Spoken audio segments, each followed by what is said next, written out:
A silver ashtray glides silently into the drawer of a massive oak desk, exactly 1 second before a reporter with a camera enters the room. The click of the shutter captures the perfect smile of the First Lady of the United States of America. No one must see the smoke. No one must know that Thelma Catherine Ryan, who entered world history as Pat Nixon, secretly smoked several packs of cigarettes a day for decades, even within the walls of the White House. The Secret Service meticulously removed any traces of ash before every press appearance. Her public image was cast from an impenetrable polymer, for which journalists awarded her the cruel nickname Plastic Pat. Perfect posture, not a single complaint of fatigue, absolute, almost frightening devotion to her husband. This facade seemed monolithic. The president's family embodied the conservative American dream against the backdrop of the 60s, ablaze with protests. But behind the tightly closed doors of the residence at 1600 Pennsylvania Avenue, the architecture of future drama was taking shape. One of the heirs to this empire would soon devote all her youth to the public defense of her father, throwing herself into the breach before an enraged press more than 130 times in a single year, while the world around her collapsed with increasing speed. The second would choose absolute silence, lock herself away in private life, and decades later enter a merciless courtroom battle. Two women who once happily posed for photographers in the Rose Garden would ultimately communicate only through the dryness of attorneys' letters, dividing $19 million of a trust fund and the right to control historical legacy. Family is always a greenhouse, but the greenhouse in which Richard Milhous Nixon's children grew was heated by the tension of political ambition and a constant sense of siege. Richard Nixon was a man who perceived life as an unending war. Every victory was achieved through enormous exertion of will. Every defeat was felt as global injustice. Beside him stood Pat, a woman who lost her mother at 13, who cared for a father dying of tuberculosis, who worked as a cleaning woman, an X-ray technician, and a movie extra just to pay for her education. She knew the cost of survival all too well. Her love for her husband was not sentimental romance. It was an act of voluntary, daily self-denial. She became the shield absorbing every blow, while her hidden smoking remained the only tiny space where her colossal inner stress found release. In this atmosphere of absolute mobilization, Patricia, whom everyone called Tricia, and her younger sister Julie were formed. Tricia was born in February 1946, Julie in July 1948. From the earliest childhood, the girls absorbed the main unspoken rule of their house. The family always stands against the rest of the world. Any display of weakness in public is regarded as a gift to political enemies. The sisters' characters developed as two polar responses to this pressure. Fair-haired, fragile Tricia grew up an introvert. She became a mirror of her mother's restraint, preferring to avoid unnecessary attention and hiding her true emotions behind impeccable manners. Julie, by contrast, was an extrovert. Energetic, open, impulsive, she inherited her father's fighter nature, his need to act and prove he was right. The United States of America at the end of the 1960s represented a boiling social cauldron. The war in Vietnam, student riots, a deep division of society. To be Richard Nixon's daughter at this historical moment meant carrying an invisible yet tangible target on one's back. Their lives were rigidly regulated by Secret Service protocols and the scenarios of political technologists. Every public appearance by the young women had to broadcast unshakable stability to the country, and they fulfilled this role brilliantly. In December 1968, 20-year-old Julie married David Eisenhower, grandson of President Dwight Eisenhower. Two powerful political dynasties merged in New York. Several years later, in June 1971, 25-year-old Tricia married Edward Cox. The ceremony took place in the Rose Garden of the White House and became the brightest national event. Ideal daughters, impeccable marriages, the triumph of conservative values. The young women had performed their duty before the camera lenses.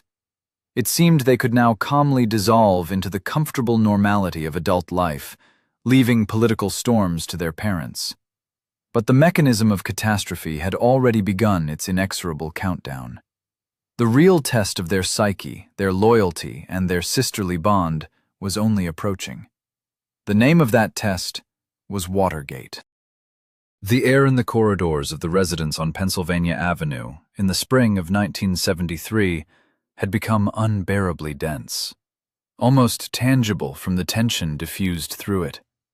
The scandal, which initially seemed to ordinary people to be nothing more than minor political espionage in an office complex, turned into a destructive avalanche that methodically destroyed Richard Nixon's administration. In the Oval Office, the lights burned around the clock. Transcripts of secret wiretaps landed on investigators' desks, and former allies who only yesterday had sworn loyalty, one after another, gave incriminating testimony under oath.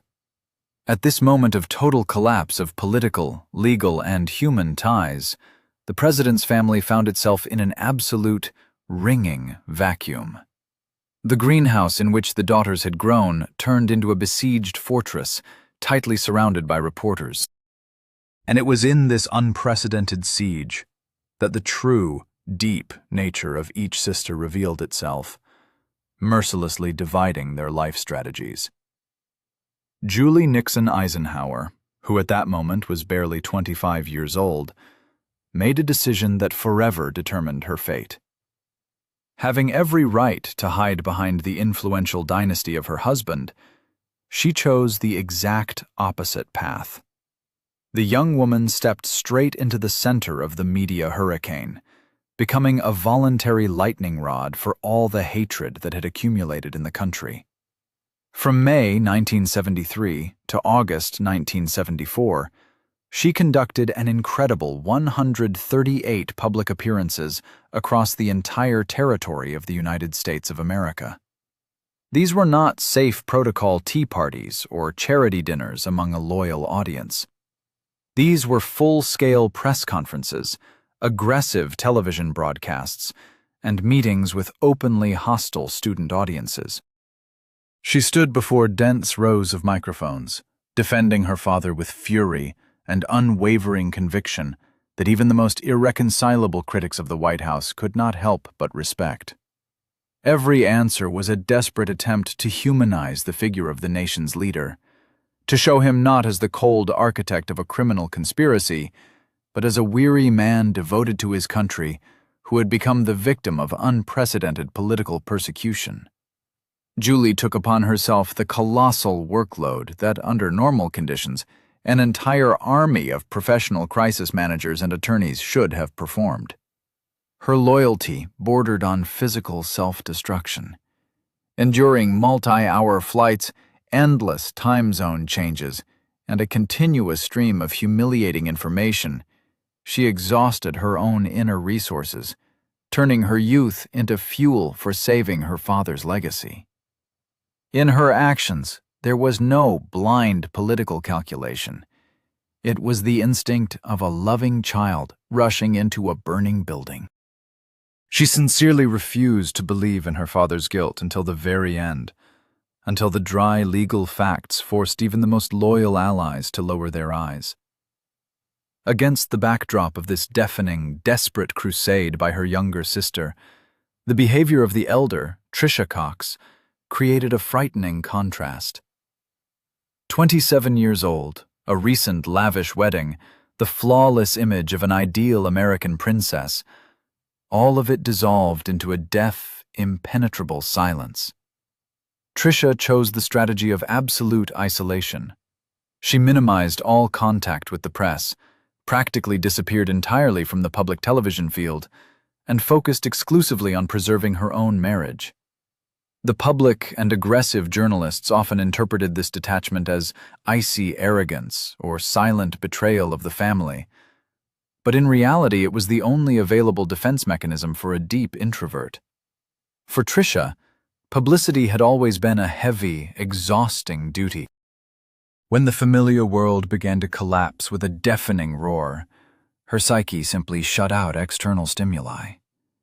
She withdrew into the shell of private life, leaving her younger sister alone to face the national hysteria. While the daughters implemented these two polar models of survival, Pat Nixon continued to maintain her imperturbable facade, which cost her the last remnants of her health. She accompanied her husband, dutifully smiled at diplomatic receptions, and methodically performed the duties of First Lady, although, inside her, an irreversible physiological catastrophe was already unfolding. The tension reached critical levels. The number of cigarettes she secretly smoked increased every day. Her blood pressure made dangerous spikes, yet not a single muscle on her weary face betrayed the corrosive panic. According to the testimony of contemporaries, in the final weeks of his term, Richard Nixon was in a state of profound exhaustion, broken by the burden of impending impeachment. Pat watched this rapid disintegration of her husband's personality, maintaining absolute, frightening silence. August 9th, 1974, became the inevitable point of no return. The helicopter rose above the South Lawn, carrying the family away from the halls of power forever. The Nixons moved to their estate on the Pacific coast, in the town of San Clemente, California. Ocean breezes, miles of empty beach, far from Washington intrigues and court summonses. It seemed the worst was already behind them, that now they could simply breathe. Yet the human body obeys cruel laws. While a state of threat persists, stress hormones sustain the body. But once the spring relaxes, accumulated tension bursts the dam. Exile brought no peace. It only laid bare deep wounds. Politics had destroyed this family's status, but the real reckoning was only approaching the threshold of their California home, preparing to deliver the physical blow that would forever change the sisters. The silence of the California estate, La Casa Pacifica, brought none of the expected relief. It only amplified the deafening echo of the recent collapse. In this forced seclusion, Richard Nixon, stripped of power and adulation, slowly sank into heavy depression, while Pat, whose life for decades had been devoted to maintaining the perfect facade, suddenly found herself face to face with shattered reality. There was no longer any need to hide emotions from cameras, yet the habit of concealing pain had become second nature to her. Decades of secret smoking, permanent political stress, and the most severe self-control began to assert their claims on her body. An organism that had operated for years at the limits of its capacity was methodically preparing to capitulate. On July 7th, 1976, the illusion of a peaceful old age was mercilessly destroyed. 64-year-old Pat Nixon suffered a severe left-sided ischemic stroke. The familiar world collapsed once again. The body that had always obeyed her iron will suddenly ceased to respond. The right side was paralyzed. Speech became difficult.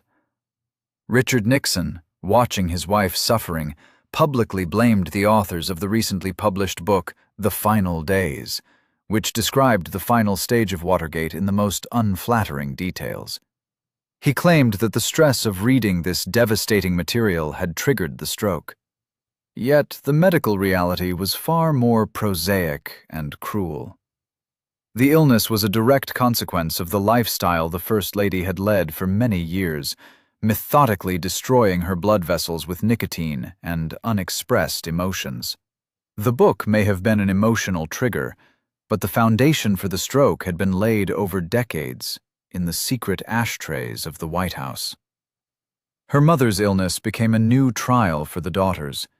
Julie and Tricia, already divided in their survival strategies during the political crisis, now faced a common, unbearable grief.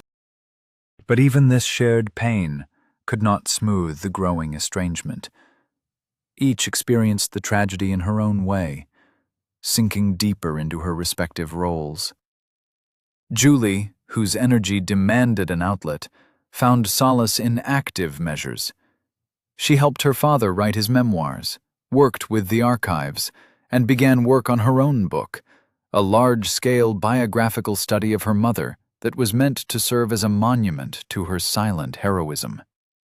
In 1986, this work, titled Pat Nixon, The Untold Story, would see the light, becoming Julie's attempt to restore to her mother the voice she had been denied throughout her public life. Tricia, by contrast, continued to withdraw. Her visits to her parents became rarer and rarer, the communication increasingly formal. She built her life in New York, distancing herself as much as possible from the toxic family legacy. For her, salvation lay in dissolving into ordinary life, becoming simply a wife and mother without carrying the burden of historical guilt. This pursuit of normality, of a quiet, unnoticeable existence, was her own rebellion against the system in which she had grown up. A rebellion without loud declarations or demonstrations, yet no less resolute for that. In February 1980, the Nixons decided to sell the California estate and return to the East Coast, closer to their children and grandchildren. This move symbolized the final acknowledgement of defeat, a refusal to attempt building a new life on the ruins of the old. They settled in Park Ridge, New Jersey, in a house that became their last refuge. Here, Pat, whose health continued to decline steadily, spent her final days surrounded by a small circle of close relatives. Her death came on June 22, 1993. 81 years of life, filled with extraordinary rises and catastrophic falls. The official cause was lung cancer, the terrible reckoning for decades of a secret habit. Pat's death was not merely the end of an era for the family. It became the fracture point, after which maintaining the appearance of unity became impossible. Richard Nixon, having lost his main anchor, survived his wife by only 10 months. On April 22, 1994, he died in New York of a severe stroke. With the passing of their parents, the last force that had bound the sisters disappeared. The enormous, heavy legacy of Richard Nixon, which included not only political archives, but also the complex, contradictory history of the family, fell upon the shoulders of Julie and Tricia. And here, on the ashes of the parental home, their hidden disagreements, accumulated over the years, burst forth with destructive force. The stage for the final, cruelest act of the drama was set. The struggle for control over the past, for the right to determine how the family would remain in the memory of descendants, promised to be merciless, turning the sisters from allies in misfortune into irreconcilable opponents. The death of parents often serves as a catalyst that exposes the deepest, most carefully masked cracks in the family foundation. For Julie and Tricia, the disappearance of the father's authority and the silent yet powerful presence of the mother meant the collapse of the last restraining barriers. The funeral ceremonies ended, the obituaries were written, and the sisters were left alone, with a colossal, alarmingly complex inheritance. This was not merely property or real estate. It was the history of the United States of America, the history of their own family, distorted, wounded, yet still demanding management. And it was precisely the question of how to manage this history that became the spark from which the fire ignited, finally destroying their sisterly bond. The epicenter of the conflict became the Richard Nixon Presidential Library and Museum, located in Yorba Linda, California. Unlike other presidential libraries, which were managed by the National Archives and Records Administration of the United States of America, the Nixon Library, from the moment of its creation, operated as a private institution. It was financed by the Family Foundation and loyal supporters, which allowed them to strictly control the exhibits, carefully filter access to documents, and, in essence, shape their own smoothed version of the Watergate events. This private model was a lifeline for those who wished to protect the reputation of the late president. But in May 1998, the situation sharply worsened. Charles Rebozo, better known as Bibi Rebozo, Richard Nixon's closest, practically only true friend, died. The man who had shared with the president the darkest days of his seclusion left behind a trust fund of about $19 million intended to support the library. These funds became not merely a financial resource, they turned into a powerful instrument of influence, control over which meant control over historical memory. It was at this moment that the opposing worldviews of Julie and Tricia collided with a deafening clash. Tricia Cox, true to her strategy of isolation and protection of the family facade, spoke out categorically in favor of preserving the library's private status. Together with a group of loyalists from the Foundation's board of directors, she insisted that Rebozo's money should be used to maintain the existing order. For her, transferring control to the state meant capitulation, an agreement that the hostile press and historians would gain unrestricted access to the most painful secrets of her family. She defended the right to a private version of the truth, the right for her father's history to be told the way the family would have wanted. Julie Eisenhower, by contrast, demonstrated a striking break from the pattern. The woman who 25 years earlier had fiercely defended her father against any attacks now came out demanding absolute openness. She publicly stated that the library should join the National Archives system, become an independent research center not subject to the censorship of loyalists. Julie argued that only in this way could an objective assessment of Nixon's presidency be achieved, that withholding documents merely fueled suspicions and prevented the historical wound from healing. Her position was dictated not by a desire to destroy her father's memory, but by a deep understanding that it was impossible to retain control over history, and that honesty was the only path to rehabilitation. This conflict was not merely a dispute over legal status. It was a clash of two philosophies, two ways of surviving trauma: conservative protection against radical openness. The sisters who once shared secrets in the White House now found themselves on opposite sides of the barricades. The Library Foundation's board of directors split into two irreconcilable factions. Meetings turned into a battlefield, and communication between Julie and Tricia was reduced to a cold exchange of official documents through attorneys. The legal case that unfolded in Florida, where the Rebozo Trust was being adjudicated, became a public demonstration of this family catastrophe. Journalists who once relished the details of Watergate now covered the daughter's lawsuit with no less enthusiasm. The New York Times article in March 2002 described this rift with chilling candor, quoting Julie's words that their father would have wanted the library to be a full-fledged research institute rather than a private museum. Tricia responded with deaf silence, allowing her lawyers to wage a war of position. Bibi Rebozo's money, conceived as a gift of love and support, became a curse that paralyzed the library's work and finally destroyed the relationship between the sisters. The greenhouse in which they had grown burned to the ground, leaving behind only the ashes of lawsuits and the bitterness of irreparable losses. The conflict reached a deadlock that required a resolution destined to change forever the landscape of historical memory in the United States of America. The deadlock into which the Florida lawsuit had fallen at the turn of the millennium seemed insurmountable. The board of directors of the Nixon Library Foundation resembled a besieged garrison, where the defenders of the barricades were ready to destroy one another rather than reach a compromise. The $19 million from Charles Rebozo's trust hung in a legal vacuum, frozen until the sisters could find common ground. But that language had been lost forever. Each side considered its position the only correct and morally justified one. For Tricia Cox, preserving private control was an act of filial devotion, the final line of defense for the family's honor.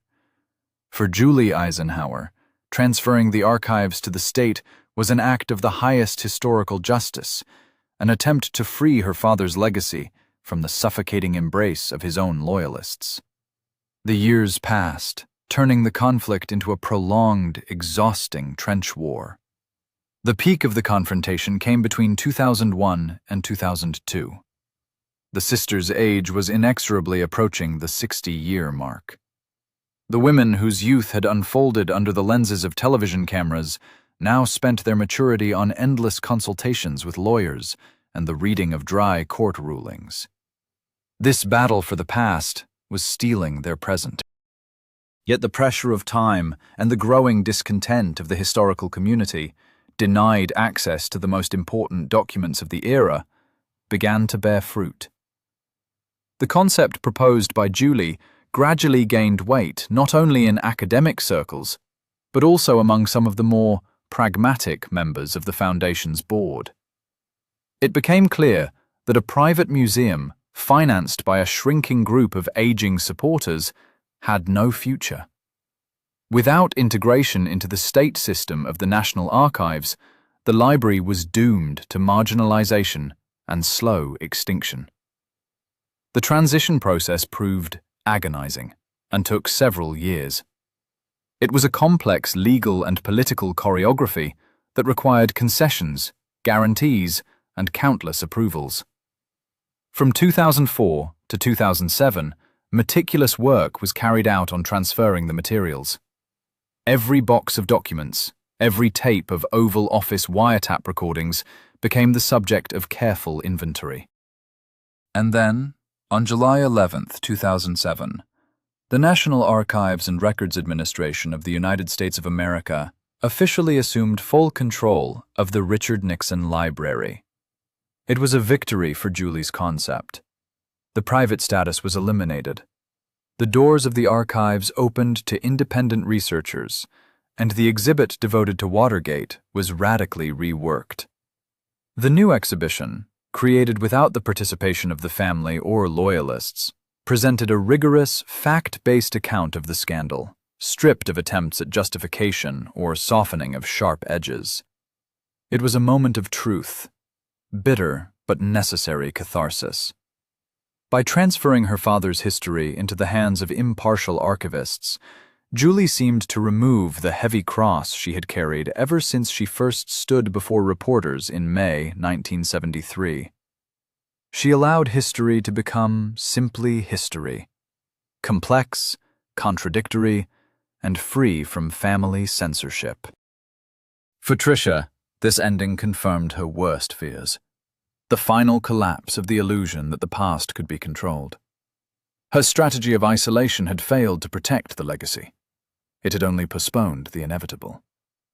Yet, in this defeat, there was also a perverse form of freedom: the release from the need to maintain constant circular defense, the possibility of finally withdrawing into the shadows once and for all, leaving historians to sort out Richard Nixon's sins and achievements. The fate of the $19 million from Bibi Rebozo's trust also found resolution. The funds were directed towards supporting the library's educational and research programs, now in its new, state-controlled status. The Loyal Friends' money served not the preservation of myth, but the search for historical truth. This conclusion to the legal battle did not lead to a happy reunion of the sisters. Too much had been said, too many grievances delivered through attorneys. They both attended the library's ceremonial events. Both posed for photographs against the backdrop of the updated exhibits, but the gulf between them remained unbridgeable. Two women bound by blood and shared trauma had traveled their path from ideal White House princesses to irreconcilable antagonists, proving that sometimes defending a family legacy requires destroying the family itself. Their story is not merely a chronicle of a lawsuit between wealthy heiresses. It is a profound examination of how grand historical events fracture the fates of those caught at their center, and how differently the human psyche reacts to the total collapse of a familiar world. One needed to burn the bridges to the past in order to claim the right to her own future. The other built an impenetrable wall around herself to preserve at least the illusion of control. And in this struggle, there were no victors, only two deeply wounded women forced to live with the consequences of other people's ambitions. The sound-absorbing, carpeted corridors of a prestigious law firm on Manhattan swallow every sound.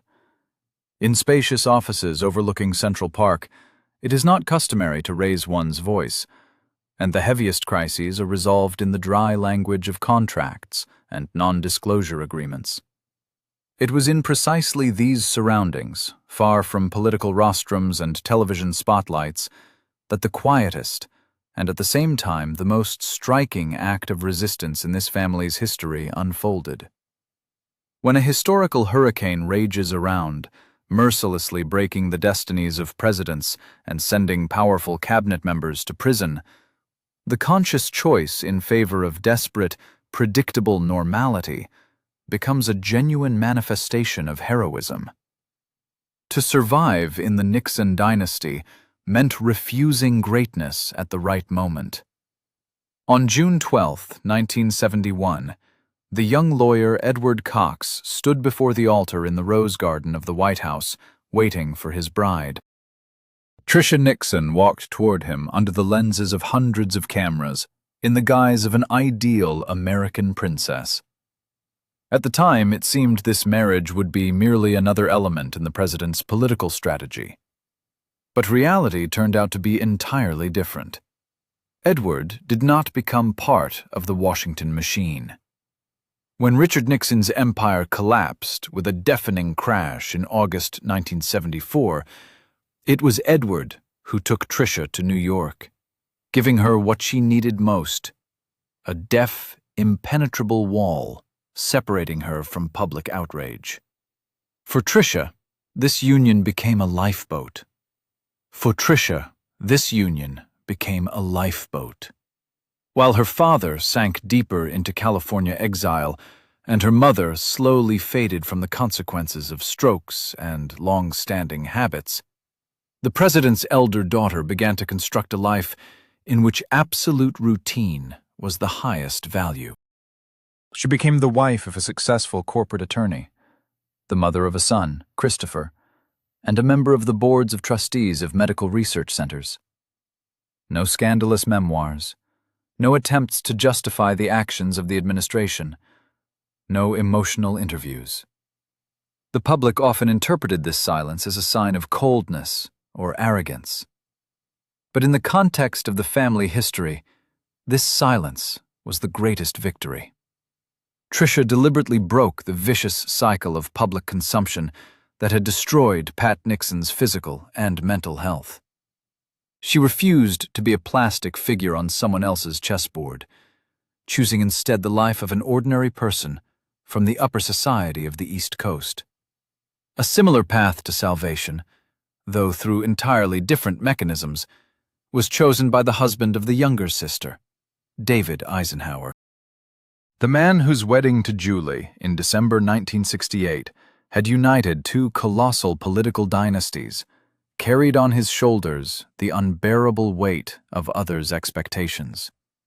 To be the grandson of Dwight Eisenhower and the son-in-law of Richard Nixon meant existing as a living historical monument. In the darkest days of Watergate, David stood beside Julie, supporting her through endless public appearances. But when the smoke cleared, he understood that remaining in the radioactive zone of political defeat was deadly for his own identity. His salvation lay in flight to the past. David completely withdrew from the toxic, pulsating present and retreated into academic scholarship. He became a historian, a professor at the University of Pennsylvania, devoting himself to the study of his grandfather's life and the history of the Second World War. In university archives, among the dusty documents of the 1940s, he found the very safe space where heroes and villains had long been defined by time, where facts did not shift under the pressure of morning newspaper headlines. He began teaching students about leadership and communications, an extraordinary irony of fate for a man whose father-in-law had lost power precisely because of a catastrophic failure in communications and secret wiretaps. For Julie, this calm academic life of her husband in Pennsylvania became the same kind of anchor that New York had become for Tricia. The woman who at 25 single-handedly defended the besieged president before an enraged nation, in maturity, chose the quiet of the suburbs. She gave birth to 3 children, focused on writing biographical books, and deliberately stepped away from the political line of fire. All her colossal energy, previously spent fighting journalists, was redirected to recreating her mother's image, to restoring human dignity to Pat Nixon through literature. Richard and Pat Nixon's daughters managed to do what their parents had lacked the courage and opportunity to accomplish. Richard Nixon was a man who suffocated without political struggle. He physically could not exist outside the structures of power. Pat Nixon, held hostage by her husband's ambitions, concealed her despair behind the locked doors of the White House, hiding ashtrays from camera lenses, turning her own body into a reservoir for unexpressed stress, which ultimately led to irreparable damage to her circulatory system and to cancer. The daughters observed this terrible process of self-immolation from the closest possible distance, and when their turn came to make a choice, they instinctively rejected this scenario. The miracle of normality achieved by Tricia and Julie in their own families looks especially poignant against the backdrop of the destruction left by their father's era. They did not become politicians. They did not attempt to found their own parties or head government agencies.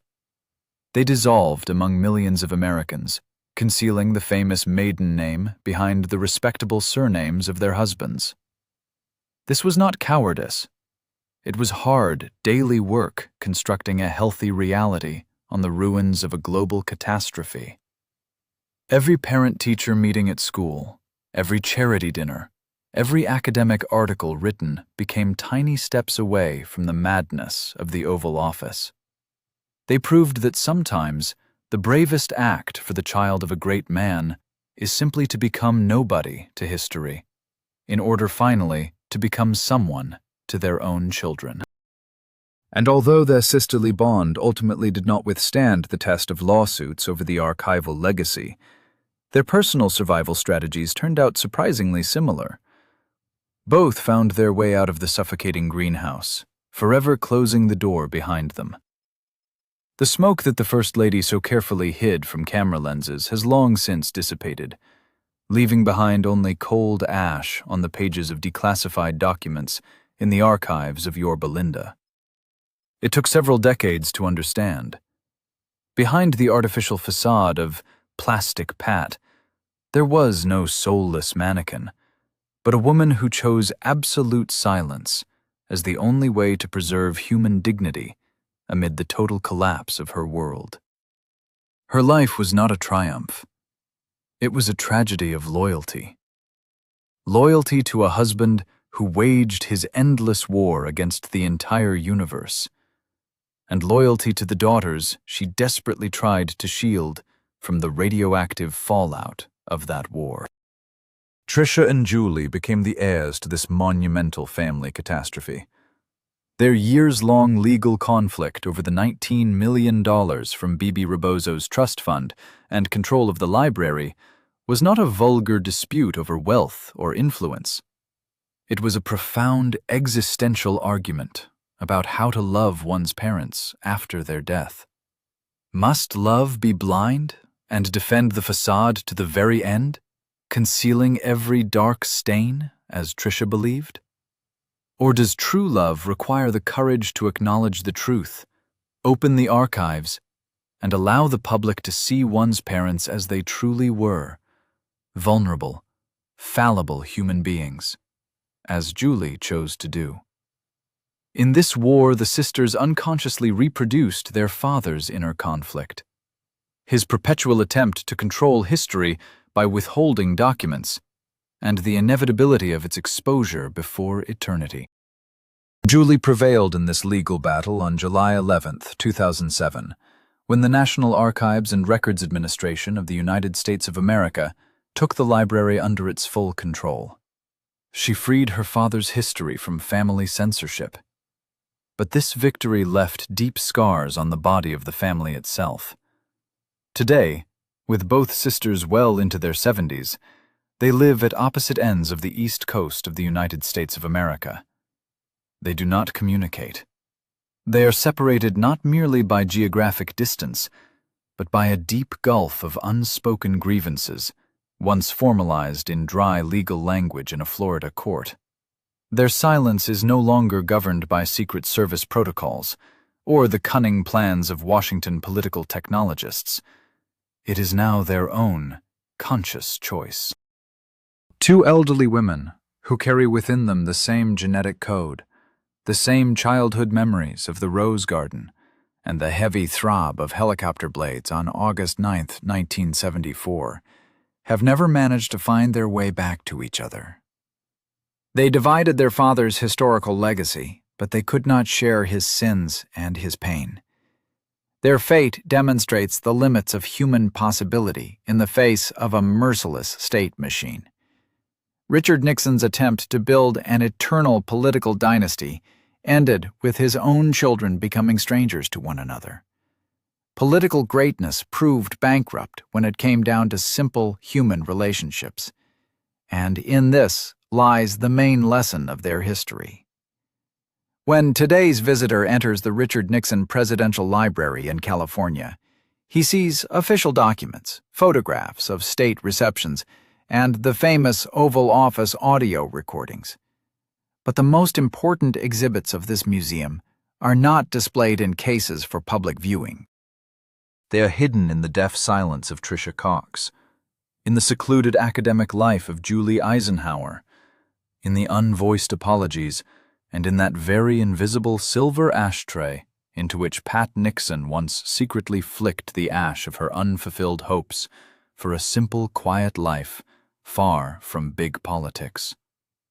The history of this family evokes a complex cocktail of emotions: condemnation for political manipulations, awe before the scale of their historic fall, and deep, quiet compassion for their human vulnerability. They wanted to protect one another, but they protected only illusions, for which they had to pay the highest price: the warmth of the family hearth. In the end, history is not only dry transcripts and court verdicts. It is the quiet rustle of leaves in the garden where two little girls once believed that their father was the most powerful man on earth, and their mother would never tire of smiling at reporters. But the smoke has dissipated, and the time has come simply to live on, accepting the truth in all its unflattering and majestic fullness.